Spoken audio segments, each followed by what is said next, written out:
On today's video, we have got a cow with a leaky heel. We follow up with our three-legged cow, and we have got a heifer with a pretty bad limp. Welcome back to Nate the Hoof Guy. First up is this cow with a pretty obvious problem in that heel.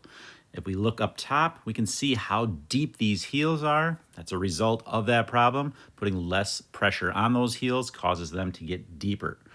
We're going to trim these up. We're going to actually trim this down in a completely different fashion than you normally see. Typically, you're going to see me remove more sole toward the toe, increasing that hoof angle. But in this case, because these heels are so deep, I'm going to actually do the opposite. I'm going to remove most of what I take away from the heel.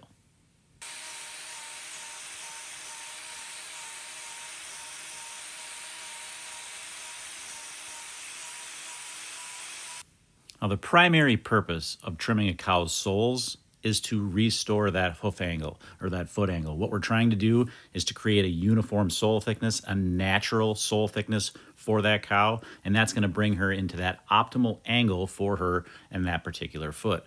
Now, because she's got a problem here, it's become unnatural in that heel. It's gotten much thicker than it's supposed to be, and her toes are shorter than they should normally be. So you can see here, I've removed nothing from those toes, only from that heel section to try to get that sole and that hoof back into that proper angle.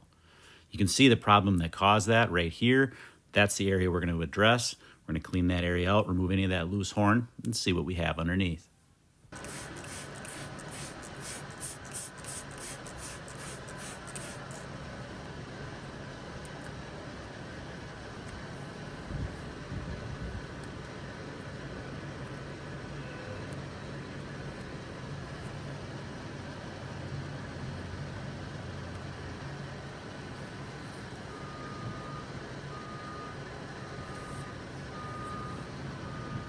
Nope, that's not the FedEx truck. That is actually a feed truck on this farm.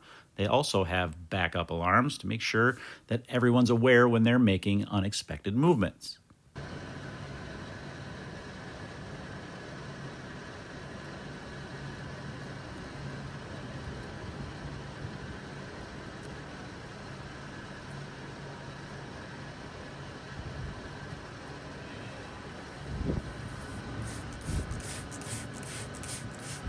You can see here there's actually two little pockets that we need to address, one near that typical sole ulcer site and then one more out toward that white line. They likely came from the same incident with some new hoof horn growth in between the two. Either way, we're going to pair these areas out. We're going to get both of these areas, which have now a little bit of digital dermatitis on them, cleaned out and treated with salicylic acid.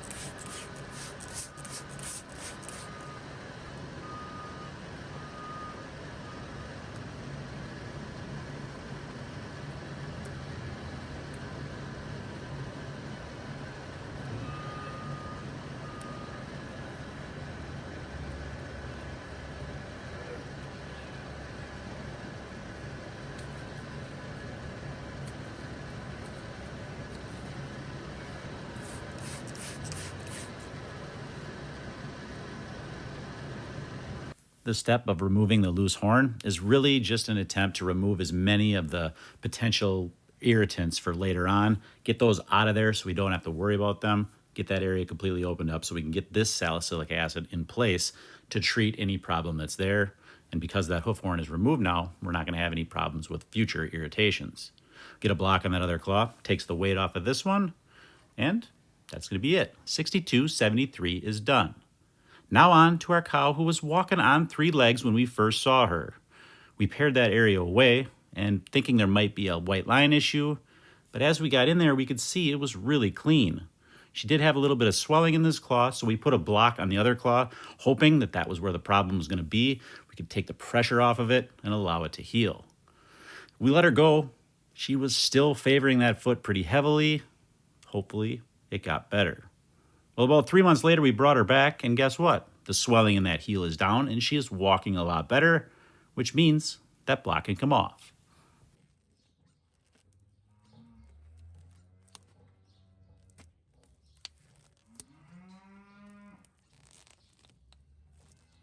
I think you can see that block is still stuck on there pretty good. Just takes a little persistence, some breaking of that glue, kind of slowly pry that, break it a little bit, and then eventually it pops off.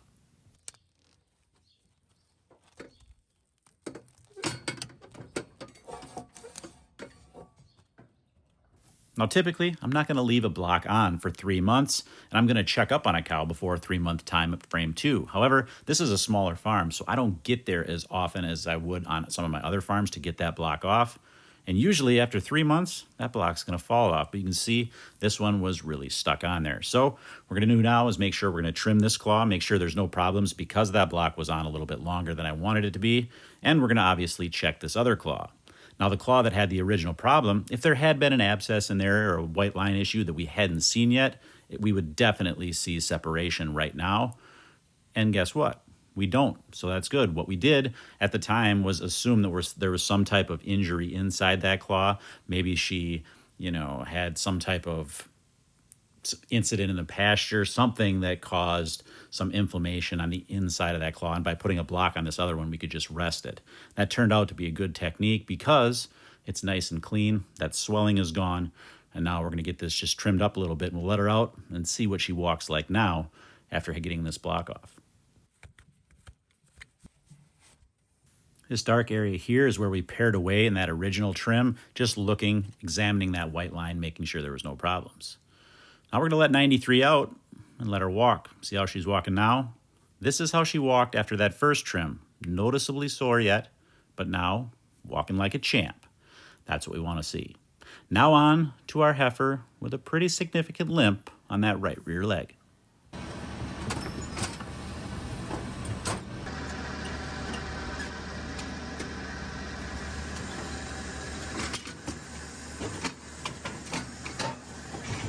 Now, as I start to examine this right rear foot, it's concerning, but for all the wrong reasons.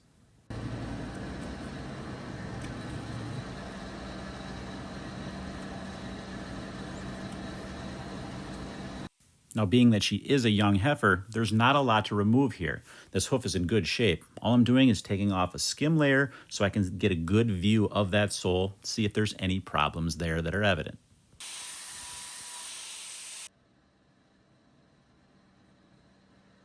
As I clean these heel bulbs away, I can see they're in beautiful shape. There's really no signs of any problems there whatsoever. The only potential problem is in this down by the toe here near the white line, that little black dot, but it's actually outside the white line, so I'm not thinking that's a problem either. And with one knife stroke, it disappears, getting rid of that thought. As I clean out this interdigital cleft, that too is perfectly clean, and that's why this is concerning. It's likely in her leg. She's going to need some time to rest. So we're going to let her go, put her in a bed pack, and wait till a couple weeks and see if it gets any better.